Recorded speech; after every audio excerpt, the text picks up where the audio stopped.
Chers amis, chers frères et sœurs, bonjour. Alors je mets mon micro en route. Voilà. On va bouger aujourd'hui. Je voudrais vous raconter une histoire qui s'est réellement passée, qui se trouve dans la Bible. Qui a déjà entendu parler de Josaphat? On peut voir les mains? Le roi. Le roi Josaphat. Tout le monde, presque tout le monde. Le roi Josaphat. Le roi Josaphat a vécu une expérience extraordinaire. Une expérience qui a commencé par une peur, panique, une terreur. Et je vous invite à prendre tout de suite le texte qui se trouve dans le deuxième livre des Chroniques. Et nous lirons à partir du chapitre 20, verset 1.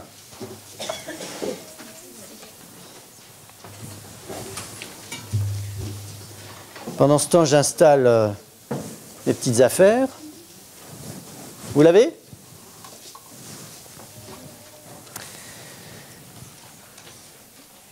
Deux Chroniques 20 à partir du verset 1. Après cela, les fils de Moab et les fils d'Ammon, et avec eux les Maonites, marchèrent contre Josaphat pour lui faire la guerre.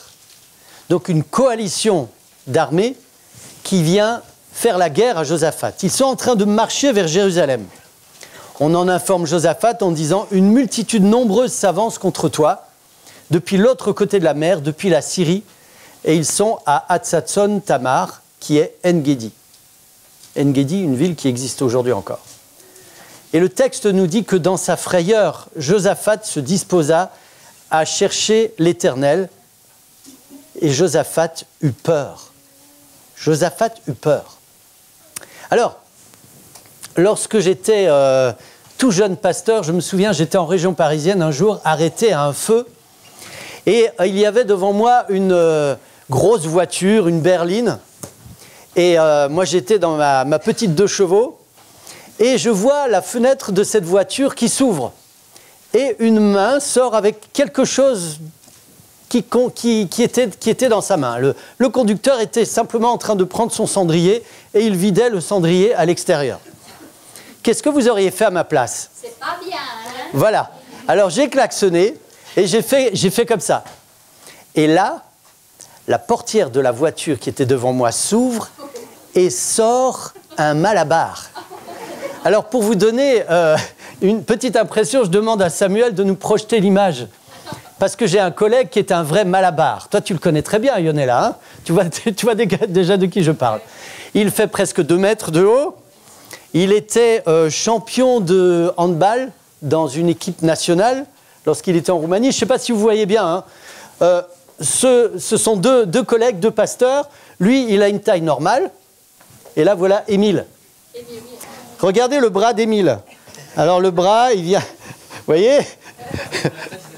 Voilà, je me suis retrouvé un jour dans une piscine et Émile et moi, on faisait des longueurs. Vous voyez, puis on fait des longueurs, on nage, et à un moment donné, nos 2 mains se sont télescopées. Vous savez, j'avais l'impression de rentrer dans un mur. Et lui, apparemment, il n'a rien senti, il a continué à nager. Et donc, c'est un petit peu ce que... Alors lui, il est très sympa. Hein, qui c'est qui connaît Émile Lazare? À l'école du sabbat. Voilà, on le voit à l'école. Non, mais personnellement. Qui c'est qui le connaît personnellement? Hein, voilà. Il est vraiment super. Je l'aime beaucoup. C'est un ami. Mais là, Josaphat ne se trouve pas devant des amis qui viennent vers lui. Il se trouve un petit peu comme, vous savez, David et Goliath. Comme David devant Goliath, devant un géant. C'est une coalition d'armées. Il y a 3 armées qui viennent vers Jérusalem, qui marchent contre lui. Et le texte dit, Josaphat est terrorisé. Et je voudrais vous poser la question ce matin. Vous avez peur de quoi? Un chien. Peur d'un chien. On en parle. Tu me donnes un instant, on en parle. De quoi tu as peur? Toi qui es jeune. Hein? D'un copain de classe? Non, sans rigoler. On a des peurs. Tu as peur de quoi? De qui? D'un copain de classe? D'une copine de classe? Est-ce que tu as peur de ne pas être accepté? Est-ce que tu as peur de ne pas réussir? Vous savez, quand on passe un examen, que ce soit l'examen du permis de conduire ou l'examen en classe, un examen de maths, un examen de français, un examen d'allemand, Je dis l'allemand parce que pour moi, l'allemand, c'était difficile. Désolé, Daniel. Hein. Est-ce que tu as peur de ne pas trouver plus tard l'homme de ta vie ou la femme de ta vie? Est-ce que tu as peur de te tromper parfois? Est-ce qu'il t'arrive d'avoir peur de ne pas y arriver? De dire, vous savez, quand on commence quelque chose parfois, on est juste en train de commencer quelque chose et dans notre tête, il y a une petite voix qui nous dit, tu n'y arriveras pas. Est-ce que tu as cette peur paralysante? Alors en parlant de chiens, je connais quelqu'un qui a peur des chiens. Je ne sais pas s'il n'a pas plus peur que toi des chiens. Je vous explique. C'est une dame qui a des enfants adultes, et son fils avait un chien genre pitbull. C'était une chienne, et cette chienne a eu des petits. Et était un temps où cette chienne était donc chez ses parents, donc chez cette dame. Donc le père avait fait un enclos, et les chiens restaient dans l'enclos. Sauf qu'un jour, les petits chiots ont réussi à se faufiler sous la clôture, et ils sont tous sortis. La mère n'a pas pu, mais les petits, ils étaient tous sur le terrain. Quand la mère est revenue du travail, alors il pleuvait, elle était à vélo, elle a vu les chiens derrière le portail, et vous savez ce qu'elle a fait? Elle n'a pas pu rentrer chez elle. Elle est restée sous la pluie pendant 1 heure en attendant que son mari rentre pour pouvoir enlever les chiens, tellement elle avait peur. Et parfois, on a ce genre de peur paralysante. On est paralysé. Je sais que cette dame, si un chien avait agressé son enfant, petit, elle aurait été paralysée. Elle n'aurait pas pu faire quoi que ce soit. Josaphat se trouve dans ce genre de situation, et le texte nous dit, si vous continuez la lecture, il décida de chercher l'Éternel. Et qu'est-ce qu'il va faire? Il va publier un jeûne pour tout son pays, le pays de Juda. Et tout le pays s'est réuni, s'est rassemblé à Jérusalem. Le pays était en danger. Et quand vous lisez la suite du texte, vous vous rendez compte que tous étaient là. Du plus grand au plus petit, du plus âgé au plus jeune. Les femmes, les hommes, les enfants, tout le monde était là. À Jérusalem, ils se sont réunis au temple. Et qu'est-ce qu'ils ont fait d'après vous? Qu'est-ce qu'ils ont fait? Vous avez une idée? Aucune idée. Alors, on va résumer. Vous êtes menacés de mort, d'accord? Il y a des armées qui viennent vers vous. Vous savez très bien qu'ils ne vont pas venir vous amener des fleurs. Hein? Ils viennent pour prendre votre pays, peut-être vous tuer, peut-être vous emmener en esclavage, peut-être vous déporter. Vous faites quoi? Au secours. Vous priez, vous appelez Dieu au secours. Alors, vous savez quoi? C'est exactement ce qu'ils ne vont pas faire. Désolé Michel, mais merci de participer. C'est exactement ce qu'ils ne vont pas faire, parce qu'ils vont, le texte dit, chercher l'Éternel. Vous savez, comme si la peur fait perdre l'Éternel. Comme si la peur fait perdre le lien avec Dieu. D'ailleurs, qui est Dieu? Allez, je vous écoute. Donnez-moi des qualificatifs de Dieu. Il est qui Dieu pour toi? Il est plein d'amour, d'accord. Ton ami? Quand tu es en danger, il est qui? Tu sais pas? Tout puissant. Tout puissant. Ton sauveur, il va te sauver. T'allais dire, super. Comme un père. Il est qui Dieu pour toi? Ton sauveur. Donc, Dieu est celui qui est capable de faire quoi? Il est capable de sauver, il est capable de tout faire. Vous vous souvenez, Jésus a dit à ses disciples avant de partir, il leur a dit, tout pouvoir m'a été donné dans le ciel et sur la terre. Tout pouvoir, ça veut dire, t'es en danger, t'es en difficulté, tu fais appel à qui? À Dieu. À Jésus. Ok? Donc, c'est ce que le peuple de Juda va faire. Parce que la peur nous éloigne de Dieu. Alors, ils vont chercher Dieu. Mais regardez comment. Josaphat ne reste pas seul.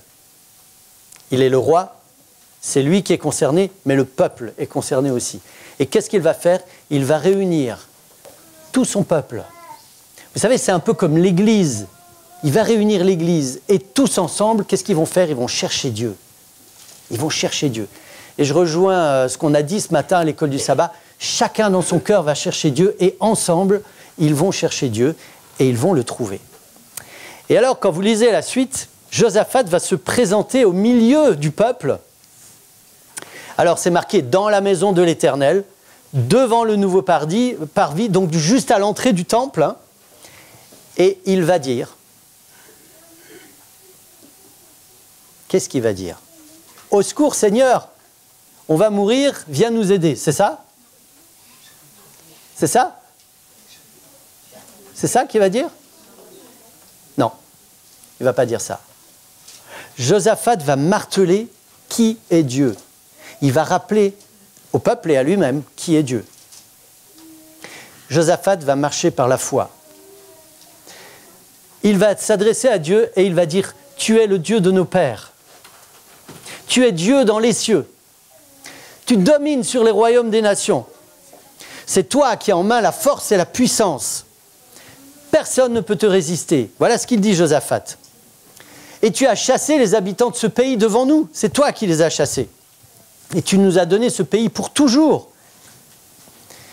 Et s'il nous survient une calamité, l'épée, le jugement, la peste ou la famine, alors on va se présenter devant toi dans cette maison et nous allons crier à toi du sein de notre détresse et tu exauceras et tu sauveras. Josaphat est en train de se rappeler de qui est Dieu. Josaphat n'est surtout pas en train de dire « Seigneur, on est perdu. Seigneur, c'est la catastrophe. Seigneur, nous nous écroulons. Au secours, Seigneur !» Ça vous est déjà arrivé de faire ce genre de prière? Est-ce que ça vous est déjà arrivé de faire ce genre de prière et de vous rendre compte qu'il n'y a pas de réponse au bout? Qui a déjà vécu ça? Vous voulez que je vous dise? C'est normal. Parce que votre prière manque de foi. Parce que Josaphat ne prie pas comme ça. Josaphat a un sérieux problème. Leur vie est en jeu. Mais la chose qu'il fait, il se rappelle d'une chose très importante. Il se rappelle qui est Dieu. Seigneur, tu es tout puissant. C'est toi qui gouvernes, c'est toi qui as le pouvoir. Et il termine son discours devant tout le peuple qui est là et qui tremble parce que tout le peuple a peur. Et lui aussi. Il a retrouvé son Dieu et il se rappelle qui est Dieu. Et il termine son discours en disant « Tu vas sauver. Tu vas nous secourir. Tu vas sauver. » Vous savez ce que Jésus disait? Il dit dans Marc 11, verset 24, je vous le cite de mémoire, « Lorsque vous demandez quelque chose en priant, croyez que vous l'avez reçu et vous le verrez s'accomplir. » C'est la foi.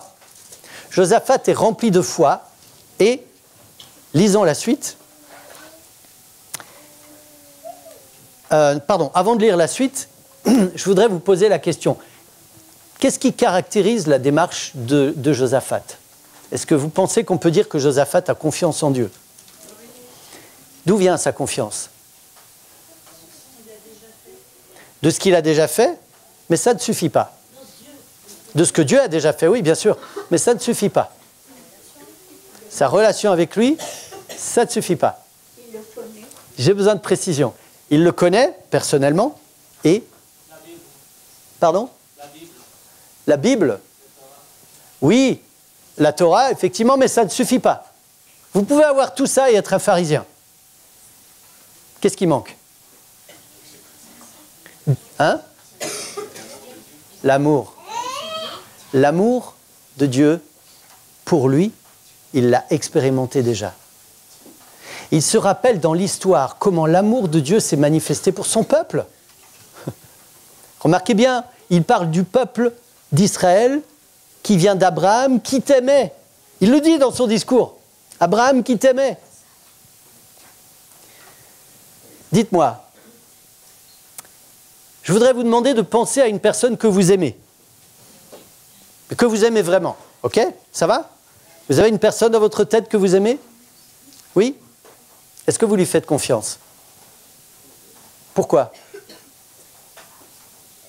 Parce que tu l'aimes. Tu vois? Avec Ethan, on avait vu une petite histoire l'autre jour, pardon Ethan, en études bibliques. C'est l'histoire d'un incendie. C'est un immeuble qui brûle. Et les pompiers sont là en train d'essayer d'éteindre le feu, pendant que d'autres font sortir tout le monde de l'immeuble. Et à un moment donné, on se pose la question, est-ce que tout le monde est sorti? Oui, tout le monde est sorti. Et là, on entend un cri d'une fenêtre qui se trouve au deuxième étage. C'est une petite fille qui est là. Elle est sur le bord de la fenêtre. Et là, les pompiers se mettent juste en bas et lui disent « saute ». Et la petite fille est là, elle regarde, elle a peur. Et elle ne saute pas. Et ça va durer un bon bout de temps. On ne peut plus rentrer dans l'immeuble parce que l'immeuble est vraiment très dangereux. Et les pompiers sont là et ils disent à la petite fille « mais saute, mais qu'est-ce que tu attends? Saute, ta vie est en jeu, saute !» Et là, il y a un homme qui arrive, qui traverse la foule de badauds qui regardent la scène. Il vient, il se met en bas et il dit « vas-y, saute !» Et la petite fille saute tout de suite. Vous savez pourquoi? C'était son père. Pourquoi la petite fille a sauté? Elle a confiance dans son père. Pourquoi elle a confiance dans son père? Parce qu'elle l'aime. Voilà. Imaginez un père qui aurait battu sa fille tous les jours. Vous pensez qu'elle aurait eu confiance à ce point? Non. La racine de la confiance se trouve dans l'amour. Si Josaphat a une telle confiance en Dieu, c'est parce qu'il aime son Dieu. Si je fais une prière en regardant au problème et à la difficulté et en criant « Au secours Seigneur », vous pouvez être presque certain que vous n'aurez pas de réponse à votre prière. Parce que là, vous n'êtes pas en relation avec Dieu. La petite fille, elle a sauté.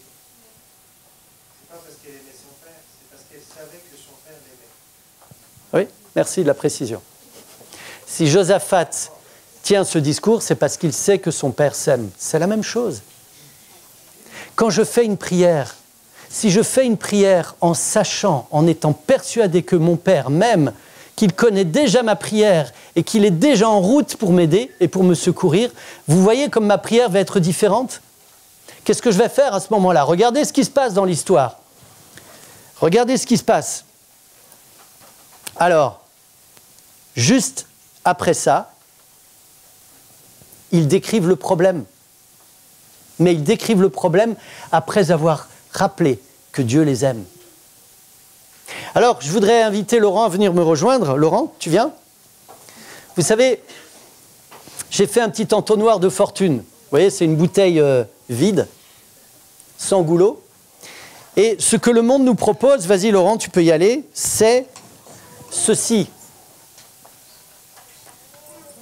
On essaye de remplir l'entonnoir, d'accord? Vous êtes prêts? Vous pensez que ça va marcher? Remplir l'entonnoir. Ça ne va pas marcher. Alors si vous... Attends, ne bouge pas. Hein. Si vous mettez vraiment un gros débit, votre entonnoir va peut-être se remplir. Et il va rester rempli tant que vous continuez à verser. Ça, c'est ce que le monde nous propose. Ça, c'est le genre de prière qu'on peut faire à Dieu lorsqu'on regarde au problème. Et on est là, on dit, Seigneur, Seigneur, aide-moi, aide-moi, aide-moi, aide-moi. Et parfois même, on va se trouver des raisons de survivre, de continuer la route, hein, en remplissant. Et on remplit le vide, on remplit le vide, et on remplit le vide. Et Josaphat ne fait pas ça. Josaphat n'est pas en train de remplir le vide. Josaphat, il fait ça. C'est un petit peu comme si je bouche mon entonnoir. Vas-y, Laurent. J'espère que ça va marcher. C'est bon, c'est bon, c'est bon. Voilà. Et là, je peux même boire. Ce que le Seigneur nous propose, merci Laurent, c'est pas de remplir le vide, c'est de nous considérer comme des possibilités avec lesquelles il peut avancer. Vous et moi sommes des possibilités pour le Seigneur et avec le Seigneur. Et le Seigneur nous propose de vivre la vraie vie, c'est-à-dire une vie dans laquelle je ne serai pas vide, parce qu'il est là. C'est-à-dire une vie dans laquelle je ne vais pas forcément ne pas avoir de problème. Je vais peut-être avoir des problèmes, comme tu disais dans ton histoire tout à l'heure. Je vais peut-être être brisé. Peut-être qu'il va m'arriver de connaître des catastrophes dans ma vie. Ça vous est arrivé, ça m'est arrivé. Mais quand je me souviens que mon Père m'aime, merci d'avoir souligné Frédéric, quand je me souviens que mon Père m'aime, qu'est-ce qui se passe? Je ne suis plus seul. je suis assuré qu'il m'aime, mais qu'il m'aide et qu'il me sauve. Et quelle que soit la solution qu'il va adopter, je saurai que cette solution, c'est la meilleure. La meilleure. Remarquez bien, ils vont décrire le problème. Le problème est toujours là. Voici maintenant, vous avez ça au verset, c'est écrit tellement petit que j'arrive pas à lire. Vous pouvez peut-être m'aider, 10, c'est ça? Voilà, merci. Voici maintenant les fils d'Amon et de Moab et ceux de la montagne de Séhir. Ils disent ça à Dieu, chez lesquels tu n'as pas permis à Israël d'entrer quand il venait du pays d'Égypte. Les voici qui nous récompensent en venant nous chasser de ton héritage dont tu nous as mis en possession. Ô notre Dieu, n'exerceras-tu pas tes jugements sur eux, toi qui es tout-puissant? Car nous sommes sans force. Nous ne savons que faire, mais nos yeux sont sur toi. Nous espérons, nous avons toute espérance, nous avons toutes les raisons d'espérer. Ça, c'est de la prière. Je voudrais vous poser la question aujourd'hui. Qui est le plus grand amour de votre vie? Qui est vraiment le plus grand amour de votre vie? Je vais vous dire, le plus grand amour de votre vie, c'est la personne à laquelle vous allez faire une déclaration quotidienne et lui dire quotidiennement « je t'aime ». Tu fais partie de ma vie, tu es tellement important pour moi. La personne que vous aimez le plus dans votre vie, vous pouvez pas vous retenir de lui dire que vous l'aimez. Parce que c'est là, il faut que ça sorte. C'est qui la personne que vous aimez le plus au monde, au-dessus de tous les autres? C'est votre femme? Votre mari? Vos enfants? C'est qui? Vous savez, quand on aime le Seigneur, quand on accepte son amour et qu'on l'aime, on est protégé de tout. Ça ne veut pas dire qu'on n'aura pas de problème, ni de difficultés, ni d'épreuves, mais ça veut dire que le Seigneur, parce qu'il est au centre de ma vie, parce qu'il est celui qui est le plus important pour moi, et parce que je peux compter sur lui, et parce que j'ai une confiance totale en lui, alors, quelle que soit la chose qui va m'arriver, je sais qu'il est là. Et je sais qu'il va me secourir. Pensez-y. Vous savez, plus je dis au Seigneur que je l'aime, plus cet amour grandit en moi. Et ce ne sont pas que des sentiments. J'ai besoin d'exprimer ça au Seigneur. Vous savez, c'est la raison pour laquelle dans la Bible, on a un livre. Quel est le livre le plus épais de la Bible, vous savez? Les psaumes. Qu'est-ce qu'il y a dans les psaumes? Des louanges. Des louanges, et des louanges, et des louanges, et des louanges, et des louanges. Quand vous lisez certains psaumes, mais c'est tellement simple. Regardez le psaume 23. L'Éternel est mon berger, je ne manquerai de rien. Regardez la foi de David. Il me fait reposer dans de verts pâturages. Il me dirige près des eaux paisibles. Il restaure mon âme, il me restaure. Quand je marche dans la vallée de l'ombre de la mort, je ne crains aucun mal. Pourquoi? Parce que la personne que j'aime le plus au monde, c'est Jésus. Ça, c'est le fondement de notre vie.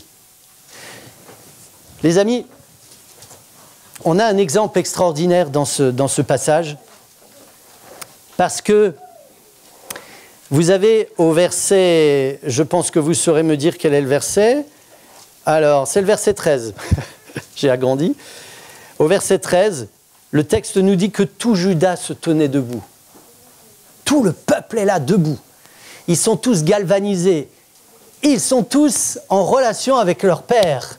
Et ils savent tous que leur père les aime et que jamais il va les abandonner. Tout Juda se tenait debout devant l'Éternel avec leurs petits-enfants, leurs femmes et leurs fils. Alors, et là vous avez un alors, et vous savez quoi? C'est le tournant du match. C'est là que le Seigneur va marquer des points. Parce qu'il les a déjà marqués. Alors, l'Esprit de l'Éternel va saisir au milieu de l'assemblée un homme qui s'appelle Jacaziel. Tu as déjà entendu parler de Jacaziel? C'est un drôle de nom, hein? Jacaziel. Alors, je vais vous dire qui est Jacaziel. Jacaziel, c'est un lévite. C'est un lévite qui était préposé, devinez à quoi? À la louange. Donc, Jacaziel savait exactement qui est Dieu. Jacaziel passait sa vie à louer Dieu, à aider les autres à apprendre à louer Dieu, à reconnaître Dieu pour qui il est. Et Jacaziel a été saisi par l'Esprit de Dieu. Et là, le Seigneur va parler au travers de la bouche de Jacaziel. Et il va dire des choses puissantes, très puissantes, qui sont, alors bien sûr pour le peuple de Juda, mais qui sont pour vous et pour moi, dans votre vie et dans ma vie. Ainsi vous parle l'Éternel. Soyez attentifs, tout Juda et habitants de Jérusalem, et toi, roi Josaphat. Ainsi vous parle l'Éternel. Ne craignez point. Vous retrouvez ça 2 fois dans le texte. Et ne vous effrayez point. Vous retrouvez ça aussi 2 fois dans le texte, en peu de versets. Ne craignez pas et ne vous effrayez pas devant cette multitude nombreuse, car ce ne sera pas vous qui combattrez. Tu as un examen à passer? Ne crains rien. Ce n'est pas toi qui combats. Vous avez un défi dans votre vie? Ne crains rien. Ne t'effraie pas. Ce n'est pas toi qui combats. Ce sera Dieu. Demain, et remarquez le conseil de Dieu, demain, descendez contre eux. Donc, autrement dit, ça sous-entend quoi? Descendez contre eux. Partez à la guerre, d'accord, à la rencontre des ennemis. Descendez contre eux. Et Dieu leur dit exactement par où ils vont passer. Ils vont monter par la colline de Tzitz, vous les retrouverez à l'extrémité de la vallée, en face du désert de Jéruel. Vous n'aurez pas à combattre en cette affaire. Oh là là! Alors vous y croyez ou vous y croyez pas? Vous savez, parfois le Seigneur nous donne des promesses, enfin parfois, que dis-je? Le Seigneur nous fait des promesses et il semble parfois qu'on n'y croit pas vraiment. Alors on fait ce genre de prière. Vous permettez? Seigneur, nous sommes rassemblés ici, permets que nous soyons unis en toi. Promesse que le Seigneur nous a déjà faite. Permets que ton esprit habite en nous. Relisez Éphésiens chapitre 1. Nous avons été scellés de l'Esprit Saint. Seigneur, donne-nous ton pardon, pardonne-nous nos péchés. Et on demande des choses au Seigneur qu'il nous a déjà données la plupart du temps. Et le Seigneur est là et il nous dit, mais vas-y, saisis-toi de mes promesses, avance, vas-y, crois en moi, je suis là. Je ne vous abandonnerai pas. Ce n'est pas toi qui combats, c'est moi. Jésus a dit à ses disciples, je le répète, je suis avec vous tous les jours, jusqu'à la fin du monde. Tout pouvoir m'a été donné dans le ciel et sur la terre. Et moi, je suis là, et qu'est-ce que je fais quand je fais une prière dans laquelle je demande des choses que le Seigneur m'a données? Vous savez ce que je fais? Je suis en train de remettre Dieu lui-même en question. Comment voulez-vous que le Seigneur exauce ce genre de prière? Ça ne marche pas. Je serais limite en train de dire au Seigneur, Seigneur, donne-moi, montre-moi que tu m'as déjà donné ce que tu m'as déjà donné. Ça s'appelle remettre Dieu en question. Je dois reconnaître ça devant le Seigneur, je l'ai fait plus d'une fois. Et je lui demande pardon. Parce qu'il est tellement généreux, il est tellement bon, il est tellement miséricordieux, compatissant, lent à la colère, riche en bonté, en fidélité. Et même quand j'ai péché, il ne me tient pas pour innocent si je suis coupable. Ça aussi, c'est une grâce. Il me dit, t'es coupable, Jean-Marc. Là, t'as péché, ça va pas. Allez, viens vers moi, je te pardonne. Je t'ai déjà pardonné d'ailleurs. Nous avons tout en Jésus-Christ, frères et sœurs. Nous avons tout en Jésus-Christ. Quels sont les défis qui sont là devant nous, les amis? Quels sont les défis que nous avons devant nous? Ils sont comme des armées coalisées qui viennent contre nous et qui menacent notre relation avec Dieu, qui menacent de couper cette relation par la peur, par le doute, par l'angoisse, par l'échec, par la culpabilité et par tout ce que vous pouvez imaginer. Vous n'aurez pas à combattre en cette affaire, présentez-vous, tenez-vous là, et vous verrez la délivrance que l'Éternel vous accordera. Et là, il répète une deuxième fois à Juda et Jérusalem, ne craignez pas, ne vous effrayez pas, demain, sortez à votre rencontre, et l'Éternel sera avec vous. Et là, vous avez tout le peuple qui va se prosterner devant Dieu. On entend souvent, on va se prosterner dans cette église. Je vous invite à vous prosterner. Mais vous savez, se prosterner, c'est pas ça. Hein. C'est pas ça, hein, se prosterner. Se prosterner, c'est ça. Je vais vous faire une petite démo. Hein. Voilà, c'est ça, se prosterner. Et d'ailleurs, le texte dit que Josaphat était prosterné contre terre, le visage contre le sol. Qui veut dire, mais Seigneur, tu es... Josaphat est en train de dire à Dieu, Seigneur, tu es tellement grand. Je t'adore. Je t'adore, Seigneur. On entend ça parfois. Vous savez, quelqu'un qui dit à quelqu'un d'autre, je t'adore. Ça veut dire, je t'aime beaucoup. Mais là, pourquoi ne pas le dire au Seigneur, Seigneur, je t'adore. Et remarquez bien, Josaphat s'inclina le visage contre terre et tout Juda, les habitants de Jérusalem, tombèrent devant l'Éternel pour se prosterner en sa présence. Et pendant qu'ils sont en train de faire ça, vous savez ce que les Lévites vont faire? Les Lévites sont habités par la louange du Seigneur, par les remerciements au Seigneur. Qu'est-ce qu'ils font? Eux, ils se lèvent et ils se mettent à chanter. Ils se mettent à chanter. Regardez, c'est marqué. Les Lévites se levèrent pour célébrer d'une voix forte et haute l'Éternel, le Dieu d'Israël. Tout à l'heure, on va chanter le chant numéro 12, Saint, Saint, Saint est l'Éternel. Et je vous invite à chanter ce chant comme Judas a chanté les louanges de l'Éternel. Comme les Lévites se sont levés comme un seul homme pour chanter d'une voix forte et haute l'Éternel, le Dieu d'Israël. Le lendemain, ils se mettent en marche. Et à leur départ, Josaphat va prendre la parole. Josaphat va dire au peuple, « Confiez-vous en l'Éternel, votre Dieu, vous serez affermis. » Et je rappelle une chose, apprendre la confiance. Vous savez, j'ai passé des mois à prier le Seigneur, pendant que j'étais pasteur ici. J'ai passé des mois à prier le Seigneur de m'apprendre à lui faire confiance. Et un jour, j'ai eu une lumière qui m'est venue dans mon esprit. C'est vraiment le Saint-Esprit qui m'a montré ça. J'étais au volant de ma voiture et je réalise qu'en fait, mais les personnes que j'aime, je leur fais automatiquement confiance. Donc je devrais plutôt demander au Seigneur, « Seigneur, aide-moi à réaliser ton amour pour moi. » Parce que quand je t'aime, je te fais confiance, c'est logique. Comme cette petite fille qui a sauté dans les bras de son papa, il n'y a pas eu de problème pour elle. Je crois que je vous ai déjà raconté ça, que ma fille Dorine, quand elle était petite, je lui avais appris à sauter dans mes bras à la piscine. Mais elle avait tellement confiance en moi qu'un jour j'étais à l'autre bout de la piscine et j'entends « Papa !» Dorine qui crie et qui saute à l'eau. J'étais pas là. Vous savez, je me suis dépêché de la rattraper parce qu'elle était en train de boire la tasse.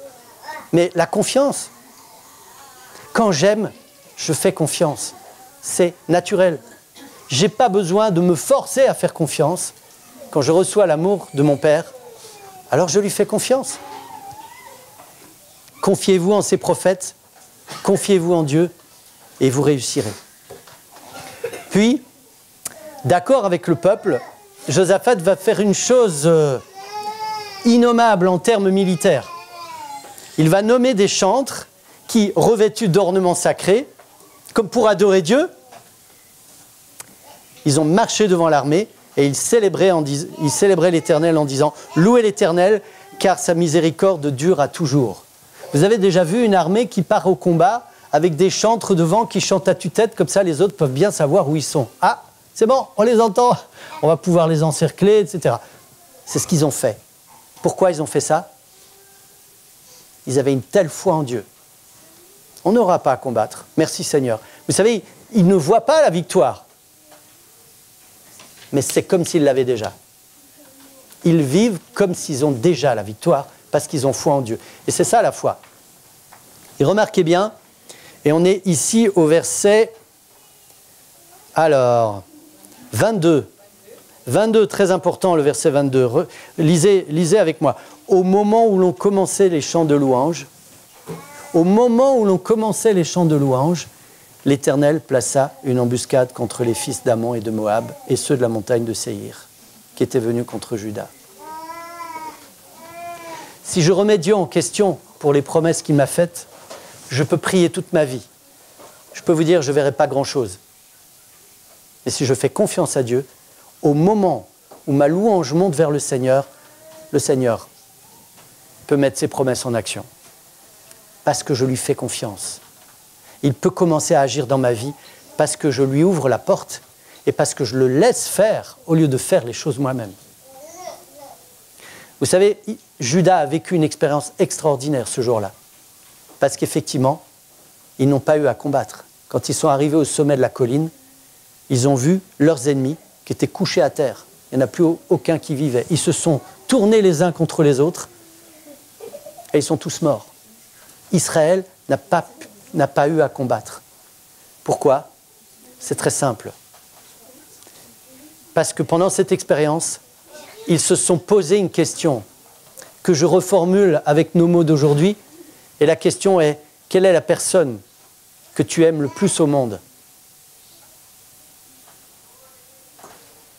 Quelle est la chose que tu aimes le plus au monde? C'est ton pays? C'est ta nation? C'est ta maison? C'est ton compte en banque? Je sais que ce n'est pas le cas pour vous. C'est ce que tu as? C'est ta famille? C'est tes enfants? C'est tes talents? C'est tes dons? C'est le temps dont tu disposes? Qu'est-ce que tu aimes le plus au monde?